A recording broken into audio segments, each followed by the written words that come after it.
So now we're going to talk about the graphs of logarithm functions, or logarithmic functions. Okay, so there's a couple of types, just like there's a couple of types of exponential functions. There's exponential growth, exponential decay. There's two types of logarithms as well. One corresponds to the exponential growth. So this is exponential growth on the left, right? It's right here, that's exponential growth, pretty clearly, right? F of x equals b to the x with b greater than 1. And over here I'm going to do the exponential decay. Let's see. Well, I'm going to do that in a bit. I don't know why I drew the axes already. So to find the logarithmic function, remember the logarithmic function base b is the inverse of exponential function base b. So you can reflect across this line y equals x, just like with any inverse function. And so I notice I marked right here, this point here for this function is x is 0 and f of x is 1. Just plug 0 in there, you get b to the 0 is 1, right? So that's 0, 1. And so the inverse function, that point will become 1, 0. So that's why I put this little notch here. So the inverse is going to go through here. The asymptote y equals 0. When you switch x and y, which is what you're doing when you're finding the inverse, if you recall, the line y equals 0 becomes x equals 0. So this asymptote flips across this line and becomes this asymptote, right? The tail that goes to the negative over off in the negative x direction will go over off in the negative y direction. So it's going to look kind of like that. So there you go, the y equals 0. I like to talk these through before I show you. It's good for your thinking, to be able to think things in your head, even if it's a little confusing at first. So I just wrote the x-coordinate of the y-intercept there, right? So that's what the logarithm, this is the most common type of logarithm you see. This is with b greater than 1. It's very unusual to have a base in a logarithm function less than 1 unless the problem starts out with an exponential base something smaller than 1. But even then, you can convert it. So you rarely see, I think I've seen one scientific paper written where they used a log with a base that was between 0 and 1. So if you think of a logarithm function, most people think of this shape. Remember, there's a vertical asymptote there. And then in order to graph it, you're going to do kind of like the exponential thing. You're going to figure out where the asymptote is if it was shifted around, and then just graph 3 points. And you just have to pick easy points to evaluate. I'll show you how to do that when we get to it. Now I'm going to do the exponential decay and its inverse. Right? So same asymptote, exponential decay. And now I need to reflect this across the line x equals y.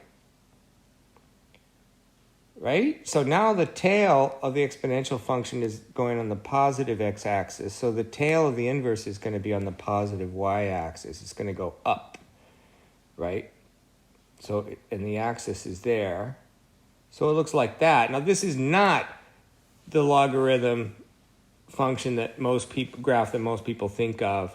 Usually when I do this, well, what is it? It's just the graph on the left turned upside down, isn't it? See that?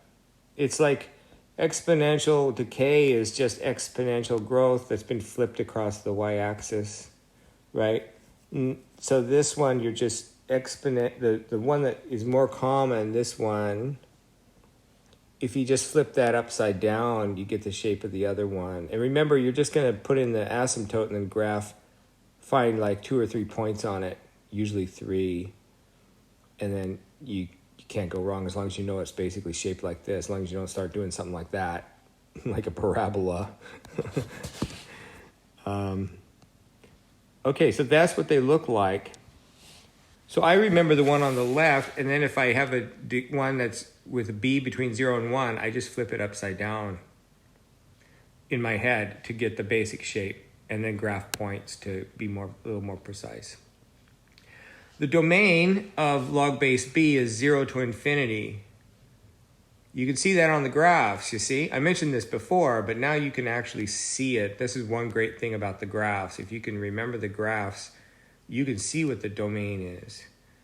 The domain is all the numbers I can plug into log base b, right? So they have to be larger than 0, positive. There's nothing over. The red graph is the logarithm graph. There's no log graph on the left of the x-axis at all on either one of these, right? There's nothing over there. So if you plugged in x equals -1, where would you go to find the output? There's no place to go, right? And the range is minus infinity to infinity. It looks like it levels off.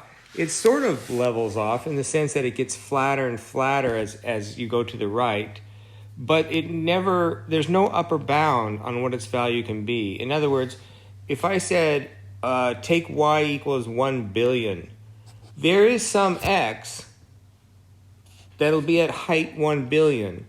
It's just that x is going to be huge. But it does get there. So there's no horizontal asymptote that this thing is approaching. It actually goes up forever if you go to the right on the left-hand graph. I'm talking about this one. It goes up forever. This one, it goes down forever. It just goes down, well, we say it decreases logarithmically, which means it gets slower and slower and slower and slower. It increases logarithmically. It increases slower and slower and slower and slower and slower and slower. Right? This increases faster and faster and faster and faster. Right? This actually decreases faster and faster and faster and faster. It's kind of hard to really comprehend that, but it is. Take my word for it. Okay, transformations can be applied. Remember, transformations are they're a combination of translations, which are shifts, and then multiplying by different coefficients. Those are the transformations that we know. Okay, to graph a logarithmic function, a logarithm function, either way, first graph the vertical asymptote, and then graph 3 points. I mentioned this before, right? I like repeating myself. Kind of helps to bang it into your head. So it's just like with the exponential function, except it's a vertical asymptote. So what I do to make it easy, because these are weird bases, so you can't just stick them in your calculator. So to make it, and even if you were putting them in your calculator, it's nice to have everything be integers, right? And so what I do is I make the argument, whatever the argument is, whether it's x or maybe the argument is x minus 2, or maybe it's 3x minus 2. So it's log base b of parentheses 3x minus 2, something like that. What you want to do is make the argument, whatever's inside the log, a power of the base. And the best ones to use usually are 0, minus 1, and 1. So just going in order, minus 1, 0, and 1. Why? Well, 0 is always nice, and negative 1 and 1 are on either side. The negative 1 will kind of tell you where the tail is, and the other one will tell you, kind of like how quickly the non-tail end goes up or down, right? So those work really well, because log base b of b to the minus 1 is minus 1. Log base b of b to the 0 is 0. Log base b of b to the 1 is 1. Because log base b and the exponential function base b cancel. Okay, so I'll show you an example of that, of course. I don't expect you to get it entirely just from me talking. Okay, so hold on a second.